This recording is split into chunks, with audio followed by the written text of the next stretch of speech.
munaasabad ballaaran oo deeq agabka sportska lagu guddoonsiinayay kooxaha heerka koowaad ee degmada Elfwyn ayaa waxaa munaasabadaasi oo ay ka soo qayb galeen maamulka iyo mas'uuliyiinta heer degmo xildhibaano ka tirsan golaha deegaanka degmada Elfwyn iyo mas'uuliyiinta wasaaradda ciyaaraha ee degmada Elfwyn waxaana ugu horeyn baa munaasabadaasi ka hadlay ama goobtaasi ka hadlay gudoomiyaha wasaaradda dhalinta iyo ciyaaraha degmada Elfwyn Maxamed Sahal Cali oo faahfaahin ka bixiyay halka iyo sida deeqdani uga timid ciyaartoyga degmada Elfwyn waxa iyaguna munaasabadaasi ka hadlay xildhibaan Maxamed Saciid Axmed Nadiif gudoonka degmada iyo sidoo kale qaar ka mid ah ciyaartoyga degmada oo dhamaantoodba si weyn ugu mahadnaqay muwaadinka deeqdani agabka sportska ay kala gedisan soo gaarsiiyay kooxaha heerka koowaad ee degmada Elfwyn maanta aynu halkan deeq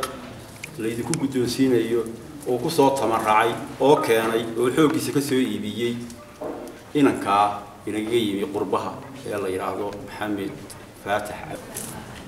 waxa laga yaabaa qaar inay la qajilaan inta in ka badan oo yiraahdaan maxaad geynaysaa hungada oo de qof aas salaanteero waxba ku sidii waxba kuma tarin laakiin qofka hadduu ku yiraahdo war dhalintii baan ku badu sidaa waa waxtar laakiin waxaanu niri inanku cidii uu la tagi lahaa iyo cidii uu ku noqon lahaa iyo cidii kale uu wuxuu sheegi lahaa ha arko dadka u baahan in wax la taro haday tahay garoon loo dhiso haday tahay loo geeyo si kuwa kale ugu baraarugaan oo aan la moodin inuu cid gaar ah u sidii gabagabadiina waxa isaguna madasha guddoonsiinta deeqdan qalabka sportska ka hadlay Maxamed Faatax oo ah shakhsiga dhalinyarada qalabkan ugu deeqay isla markaasina ah qurba joogta iyo sidoo kale jaaliyada degmada Elfwyn ee magaalada Sheffield ariga Ingiriiska